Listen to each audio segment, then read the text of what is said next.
Bom dia, alunos. Hoje nós vamos ver o terceiro filo do reino animal. São formados pelos plateumintos. Geralmente chamamos estes animais de vermes, porém saibam que este termo não tem significado taxonômico, isso é, não é um táxon. É só um nome popular, um nome comum, coloquial que se usa para designar animais que geralmente são parasitas e que têm esse aspecto de fita. Bem, os plateumintos são os animais que têm o corpo achatado, dorso ventralmente. Os representantes mais comuns e conhecidos são as planárias, que são animais de vida livre, mas cerca de 20% é parasita de invertebrados e vertebrados, inclusive do homem, e causam doenças que podem ser bem desagradáveis e até fatais. Falando um pouquinho sobre evolução, vamos recordar que os cientistas acreditam sobre as várias diversificações que levaram à formação dos diferentes filos, cada um com sua estratégia evolutiva, isto é, com suas características e maneiras próprias de resolver os problemas de sobrevivência e perpetuação da espécie. Os poríferos, acreditam os cientistas, surgiram provavelmente de protozoários e deram tão certo que até hoje pouco evoluíram desde seus ancestrais de 600 milhões de anos. Já os quinidários trataram de aprimorar o tipo de alimentação, deixaram de ser animais simplesmente filtradores para serem animais caçadores vorazes com o desenvolvimento da cavidade gastrovascular. A categoria que vamos ver nessa aula, os plateumintos, apresenta duas grandes novidades, a simetria bilateral e o terceiro folheto embrionário, a mesoderma. A simetria bilateral está associada à capacidade de movimentação, porque os animais bilaterais, simétricos, com regiões anterior e posterior definidas, movimentam-se no ambiente com mais objetividade. Esse tipo de simetria possibilitou o desenvolvimento da cabeça, associado à centralização do sistema nervoso e à evolução de órgãos dos sentidos mais eficientes, permitindo assim também o aparecimento de comportamentos mais complexos. Uma pesquisa da Universidade do Canadá e publicada na revista Science mostra que há 585 milhões de anos já existiam animais com simetria bilateral. Os pesquisadores acharam pegadas fossilizadas de um pequeno animal semelhante a uma lesma lá no Uruguai. As marcas indicam que ele tinha musculatura suficiente para se mover de forma independente, indicando uma adaptação para que pudesse procurar comida como matéria orgânica nos sedimentos. Com o surgimento da simetria bilateral, houve um salto de qualidade na interação do organismo com o meio ambiente. Antes, eles dependiam do meio para se locomover, como correntes marítimas, e com a simetria bilateral passaram a nadar e até se tornaram predadores, diversificando a fonte alimentar e assim puderam crescer mais também. O surgimento do terceiro folheto embrionário, a mesoderma, permitiu o desenvolvimento de novas estruturas corporais e de uma musculatura mais eficiente, por exemplo, mas também deu origem ao esqueleto, ao sistema circulatório, ao aparelho excretor e ao aparelho reprodutor. Então, se os plateumintos têm mesoderma, eles são triblásticos, certo? Só que apesar de terem mesoderma, eles não têm celoma, então eles são classificados como acelomados. E a mesoderma preenche todo o espaço entre a ectoderma e a endoderma. Não há outras cavidades corporais além da cavidade digestória. Vejam aqui no esquema, de fora para dentro, temos a epiderme do animal, pintadinha aqui de azul. Depois, em cor de rosa, temos o mesênquima e a musculatura, derivados da mesoderma, e em amarelo temos a endoderma, que reveste o tubo digestório, aqui pintado de laranja. O tubo digestório é a única cavidade do animal acelomado. E essa bonitinha aqui é a planária. É um animal de vida livre com cerca de 1,5 cm de comprimento que pode ser encontrado em córregos, lagos e em lugares úmidos.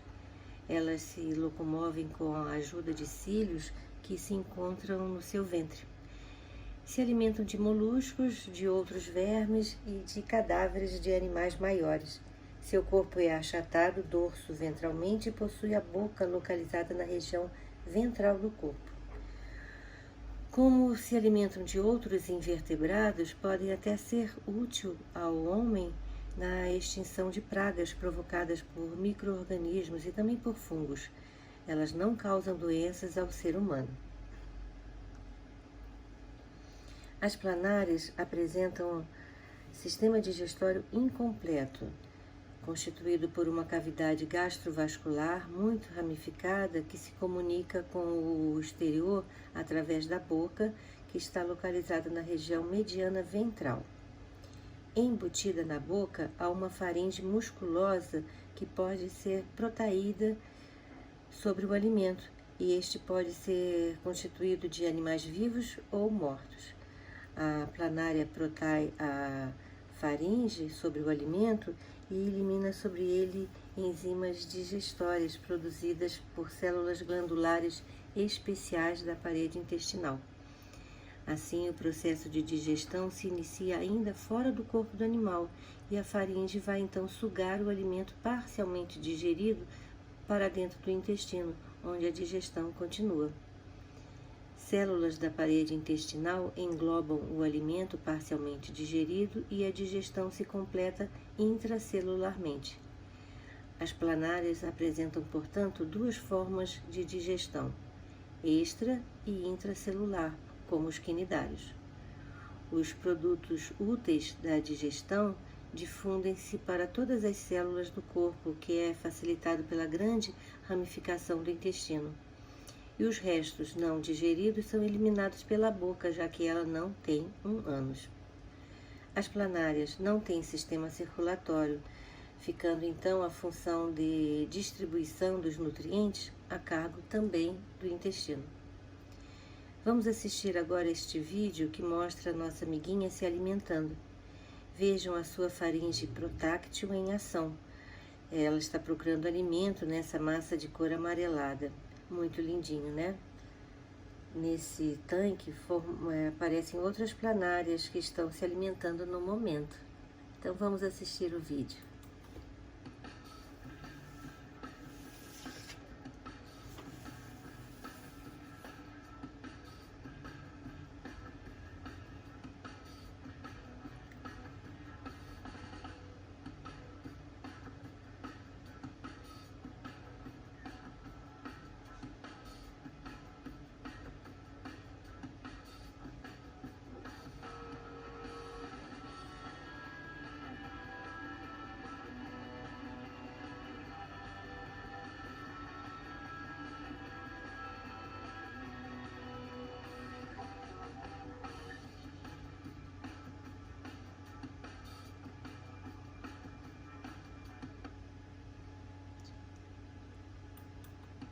Então, novamente aqui, vocês podem ver a planária e essa aqui é a faringe. Então, ela está sugando o alimento parcialmente digerido, como se fosse assim um aspirador de pó. Eu acho uma graça.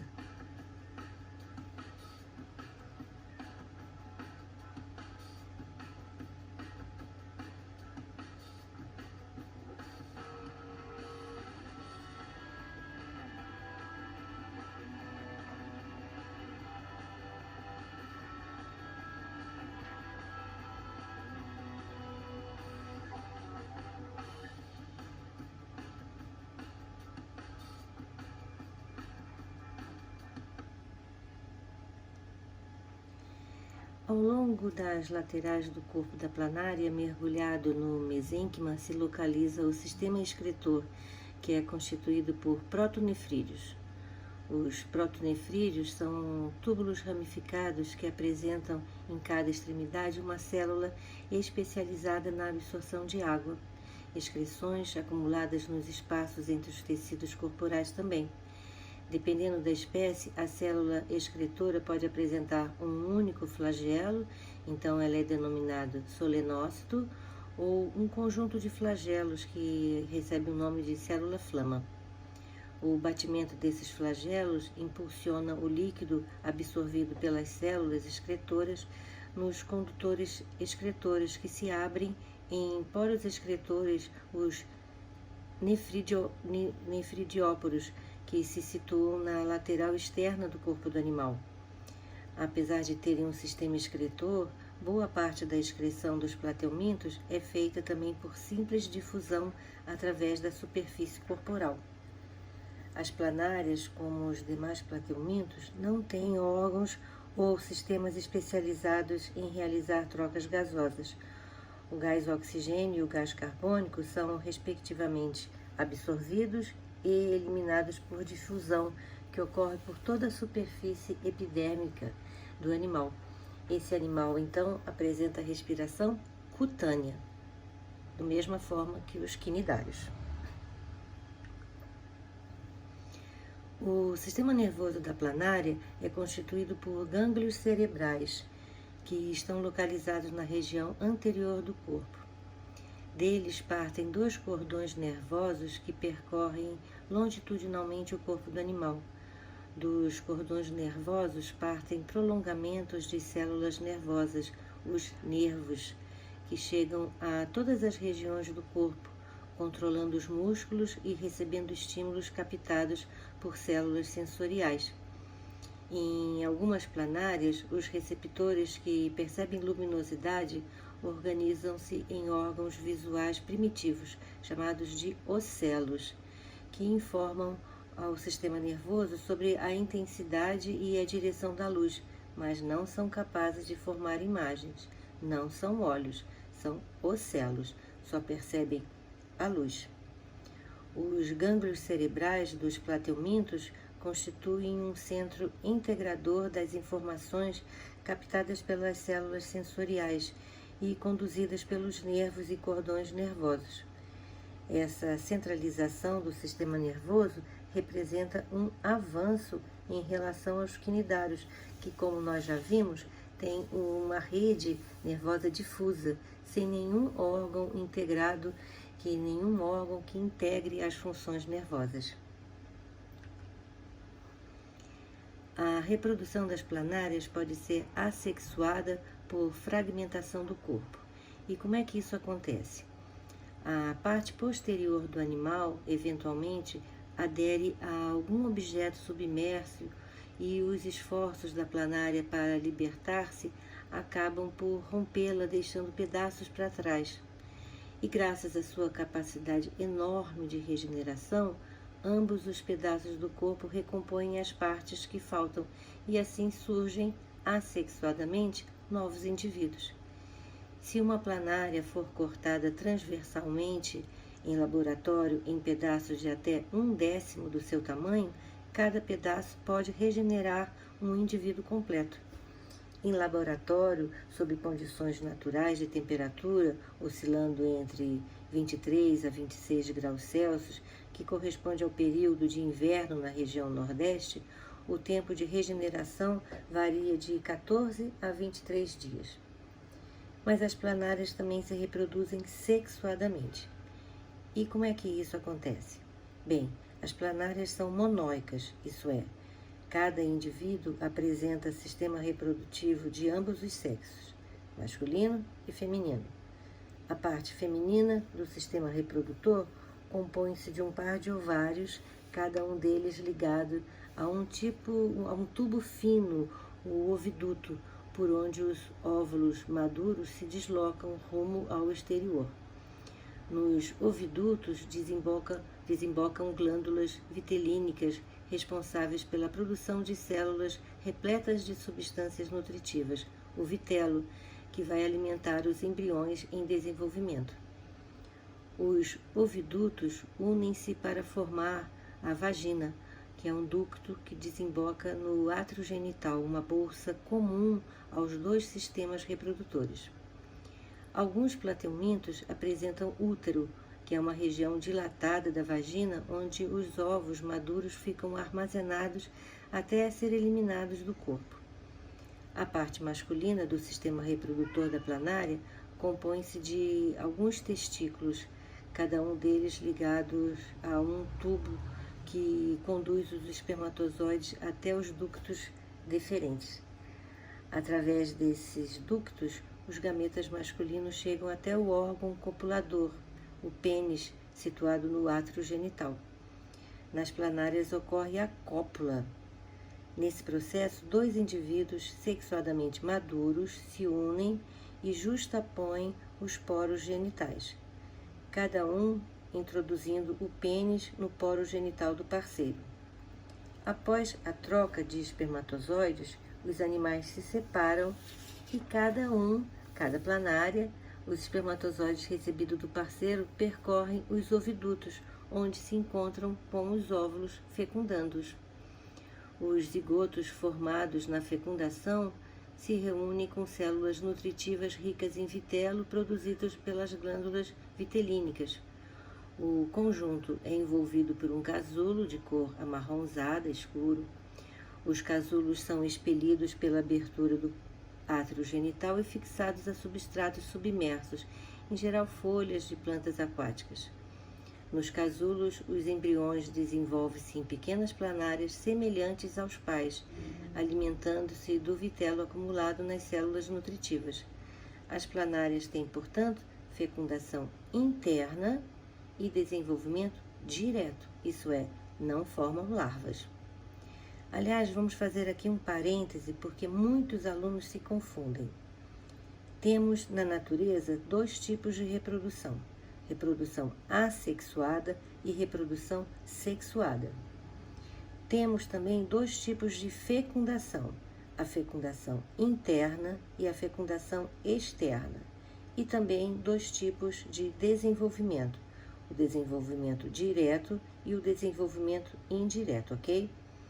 A reprodução assexuada é quando não ocorre a participação de gametas. A reprodução sexuada é com a participação de gametas. A fecundação interna acontece dentro do corpo do animal e externa acontece no meio ambiente. Desenvolvimento direto é quando não há formação de larva, e desenvolvimento indireto é quando há formação de uma larva. Assim, bem resumidinho, vocês não confundem mais, ok? Os plateumintos que interessam à saúde pública são os que causam doenças, isso é, são os parasitas. Hoje nós vamos ver uma delas, a esquistossomose causada pelo Schistosoma mansoni.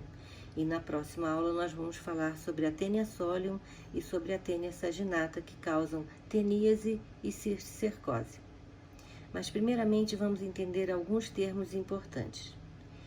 As espécies parasitas cujo ciclo de vida se completa em um único hospedeiro são chamadas de monogenéticas, e o parasita é dito monogênico.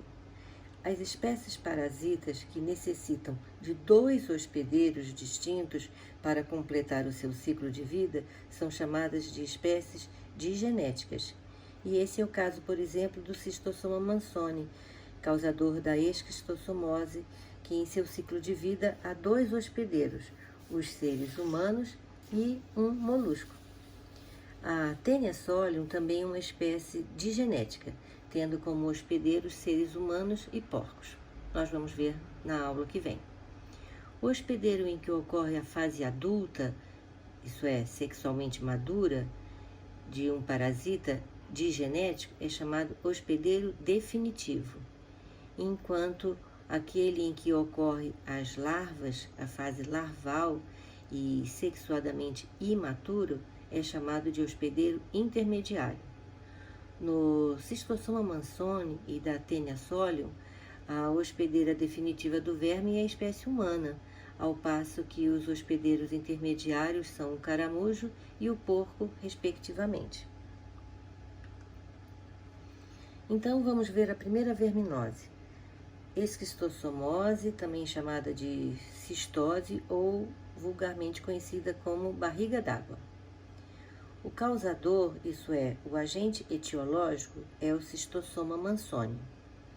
O homem é o hospedeiro definitivo e o hospedeiro intermediário é o caramujo planorbídeo, isso é, da família Planorbidae, do gênero Bionfalaria. Aqui no Brasil, o mais comum é a espécie Bionfalaria glabrata. Essa doença veio para o Brasil trazido pelos escravos africanos e, como encontrou as condições ambientais e o hospedeiro intermediário aqui no Brasil, se instalou e se tornou uma endemia. A Organização Mundial de Saúde estima que a esquistossomose acometa 200 milhões de pessoas em 74 países. No Brasil, acredita-se que são cerca de 100 milhões de infectados encontrados principalmente nos estados do Nordeste e em Minas Gerais. Os escravos que vieram para o Brasil tinham 2 tipos de cistossoma, porém só o Schistosoma mansoni encontrou seu hospedeiro intermediário aqui no Brasil e por isso o outro tipo desapareceu por aqui. Vamos ver então o ciclo evolutivo da esquistossomose, que é um animal da classe Trematoda. O Schistosoma mansoni é uma espécie dioica. A fêmea tem mais ou menos 10 milímetros a 20 milímetros de comprimento por 0,16 milímetros de largura. E ela fica abrigada em um sulco que há no corpo do macho, que é chamado canal ginecóforo. Os machos têm o corpo mais curto e mais grosso do que o das fêmeas. Eles medem entre 6 milímetros e 13 milímetros de comprimento por 1 milímetro de largura. Os vermes adultos vivem nas veias do fígado humano, onde se alimentam de substâncias do sangue e se acasalam. Como não apresentam o órgão copulador, a cópula ocorre por justaposição dos orifícios genitais, feminino e masculino. A postura de ovos ocorre nos vasos capilares do intestino do hospedeiro. Os ovos medem cerca de 0,15 milímetros e são dotados de um pequeno espinho que perfura os vasos capilares e permite sua passagem para a cavidade intestinal, de onde são eliminados junto com as fezes. Ao entrarem em contato com a água, os ovos eclodem e liberam larvas ciliadas denominadas miracídios, de forma oval. O miracídio precisa encontrar um caramujo planorbídeo no intervalo de 24 a 48 horas, que vai ser o seu hospedeiro intermediário. Se ele não encontrar, ele vai morrer. Mas quando ele encontra, penetra no caramujo, perde os cílios e outras estruturas e se transforma num saco alongado repleto de células germinativas, o esporócito primário. Este gera esporócitos secundários, cujas células germinativas se transformam em cercárias num período de 3 a 6 semanas. Um único miracídio que penetra no caramujo pode formar até 200 mil cercárias. Estas são larvas adaptadas à vida aquática, dotadas de pequenos espinhos, 2 ventosas e uma cauda bifurcada. Seu corpo mede cerca de 0,2 milímetros de comprimento por 0,07 milímetros de largura e a cauda aproximadamente 0,3 milímetros. As cercárias, chamadas de forma infectante da esquistossomose, atravessam a parede do esporócito, os tecidos do caramujo e saem para a água ao redor. Se uma pessoa entrar em contato com a água onde há cercária, essas poderão penetrar ativamente na pele graças à ação das enzimas que elas produzem e de seus intensos movimentos. O processo de penetração da cercária que pode durar até 15 minutos, causa intensa coceira que é característica e por isso essas lagoas onde estão as cercárias em abundância são denominadas lagoas de coceira. Durante a sua penetração na pele ou em mucosas do corpo humano ou de outros animais, as cercárias perdem a cauda e passam a ser chamados de esquistossoma. Aí esses penetram nos vasos sanguíneos ou nos vasos linfáticos do hospedeiro, onde são atacadas pelo sistema de defesa do organismo. Os que sobrevivem a este ataque chegam ao coração e aos pulmões, migrando em seguida para o fígado, onde permanecem até a fase adulta. O ciclo se completa com a migração dos vermes adultos para os vasos mesentéricos do hospedeiro e é o início da postura dos ovos. Um esquistossoma adulto pode viver até 30 anos e cada fêmea produz diariamente cerca de 300 ovos. As veias mesentéricas são aquelas responsáveis por levar o sangue do intestino, rico em alimentos digeridos, e levá-lo para o fígado. A doença tem uma fase aguda em que a pessoa portadora do verme apresenta manifestações clínicas como coceira, as dermatites intensa, coceira intensa, febre, inapetência, isso é, falta de apetite, tosse, diarreia, enjoos, vômitos e, é lógico, emagrecimento. A fase crônica geralmente é assintomática e pode durar vários anos. Nessa fase podem ocorrer episódios de diarreia, alterados com períodos de obstipação, que é prisão de ventre, e em algumas pessoas a doença pode evoluir para um quadro mais grave, com aumento do fígado e cirrose, aumento do baço, hemorragias provocadas pelo rompimento de veias do esôfago e barriga d'água, que o abdômen fica dilatado devido ao acúmulo de plasma nos tecidos. Existem algumas drogas terapêuticas capazes de matar o verme no organismo humano. Entretanto, a melhor maneira de combater a esquistossomose é a prevenção. As medidas preventivas consistem em interromper o ciclo de vida do verme, o que pode ser feito das seguintes maneiras. Primeiro, impedir que os ovos do esquistossoma presente nas fezes contaminem os rios e lagos. Para isso é preciso construir instalações sanitárias adequadas, como fossas sépticas ou sistema de esgoto, e aterrar locais propícios ao acúmulo de água da chuva. Segundo, podemos combater os caramujos transmissores que servem de hospedeiros intermediários para o verme. Isso pode ser feito pela aplicação na água das lagoas de substâncias molossicidas. E, por último, evitar a penetração das larvas no corpo. Para isso, não se deve consumir a água de locais onde vivem os caramujos transmissores ou utilizá-la para tomar banho. Pode também ferver a água antes de utilizá-la.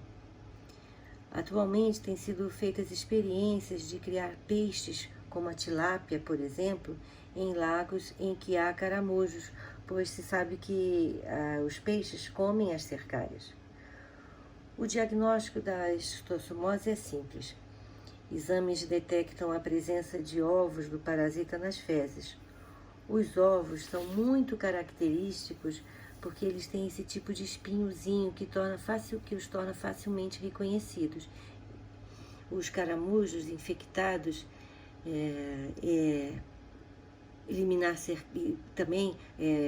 podemos eliminar a cercária. Os caramujos infectados eliminam cercárias por toda a vida, que é aproximadamente de 1 ano.